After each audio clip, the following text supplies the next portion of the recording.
In today's episode, we are talking retirement savings, PF account, inheritance, and family property disputes. First up, we'll unravel the mystery of whether a 50-year-old retiree can jump into senior citizen savings scheme. Then we'll tackle the question of what happens to your PF account when you are not quite ready to cash out. We'll also explore the tricky world of wills and property rights. Can your kids claim your property while you are still kicking? And lastly, we'll wade into murky waters of inheritance disputes between siblings. Hey everyone, welcome to the 11th episode of Kash Queries with Krutika.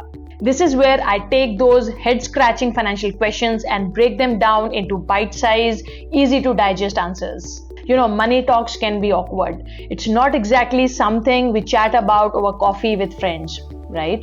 But here's the thing. These financial puzzles we are tackling today, they are a real deal. They are the kind of questions that keep people up at night, wondering if they are making the right choices for their future. For instance, take our first question about senior citizen savings scheme. It is not just only about numbers on a page. It's about someone trying to make most of their hard-earned money after retirement. Or a PF question account, that's someone trying to navigate the maze of rules and regulations to secure their financial future. And don't even get me started on inheritance and property questions. These aren't just legal issues, they are deeply personal, often involving family dynamics and emotions. It's the kind of stuff that can make family dinners really uncomfortable if not handled right. That's what Kash Queries with Krutika is all about. We are here to share insights based on the real world experience. These questions come from people just like you, and the answers come from years of hands-on work on financial planning. Every situation is unique, and that's why personalized financial advice is so crucial. But by sharing these questions and answers, we hope to give you a glimpse of how a professional might approach these issues. It's not a one-size-fits-all solution, but also understanding the thought process behind financial decision making. So whether you are wondering about retirement planning, dealing with inherited property, or trying to make sense of government schemes, you are in the right place. Let's dive into today's questions and see what we can learn together.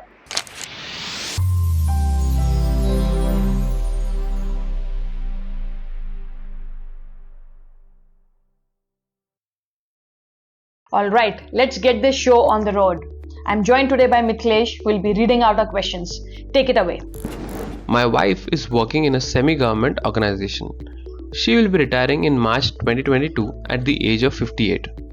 Can she invest in the SCSS scheme? The scheme says that the age should be 60 years, but employees taking early retirement between 55 and 60 can invest in SCSS. So does that make her eligible? Once your wife retires from service, she is certainly eligible to invest in senior citizen savings scheme. Besides senior citizens who are 60 years or above, Indian citizens between 55 to 60 years are also eligible for SCSS benefits on attainment of voluntary retirement or superannuation. However, the account should be opened within 1 month of the date of receipt of the retirement benefits.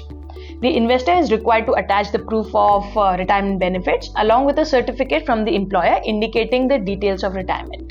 Let's get to our second question, Mithilesh. Take it away. I left my job in March 2021. The last PF contribution was deposited by my employer in April. I am 60, but I do not want to withdraw my PF corpus till June 2023. Will my PF account remain active beyond March 2023 and continue to earn interest? Is there any time limit or age limit to withdraw PF with interest after retirement at 60? According to EPFO guidelines, an account is classified as inoperative if contribution have not been received for 3 years after retirement or permanent migration abroad or in case of death. This means that your account will become inoperative after 3-year period and no interest will be accrued thereafter. While the accumulated balance up to the date of retirement or end of employment is not taxed, any interest earned on the PF account post-resigning, retirement or end of employment is taxable. Hence, the interest earned during these 36 months will be taxable. It may be noted that post-completion of the above referred 36 months, it is not mandatory to close your PF account. However, if your account remains inoperative for 7 years, then the EPFO transfers the unclaimed amount to the Senior Citizen Welfare Fund. The amount transferred to SCWF can be claimed within 25 years of the transfer.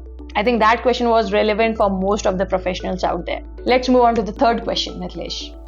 Can my two children stake claim to my self-acquired property which I have willed to them through a written will while I am still alive? No. Your children cannot stake claim to your property while you are alive. If you have mentioned them as beneficiaries in your will, they will receive the property after you pass away and the will comes into force.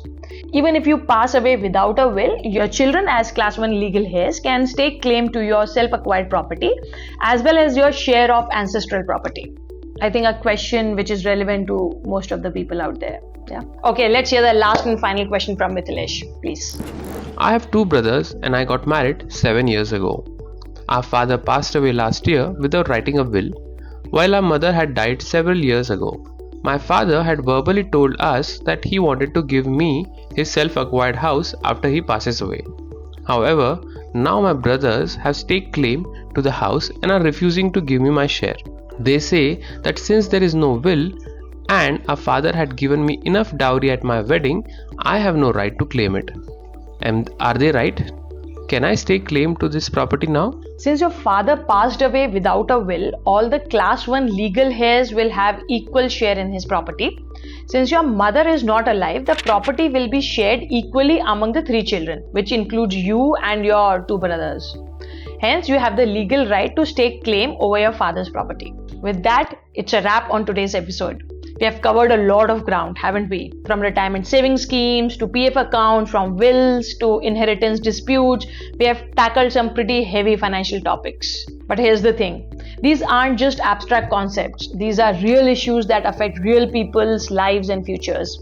Whether you're approaching retirement, thinking about your legacy, or dealing with family property matters, these are the kind of questions that can have a big impact on your financial well-being. Remember, when it comes to money matters, knowledge really is the power.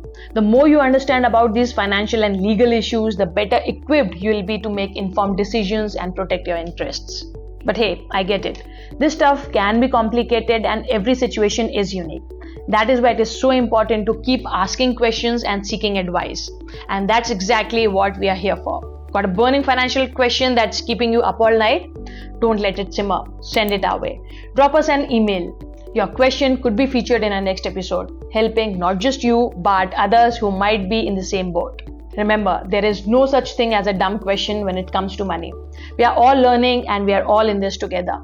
So keep those questions coming and let's continue to demystify the world of finance one query at a time. Until next time, this is Krutika and I'll see you in the next episode of Kash Queries with Krutika.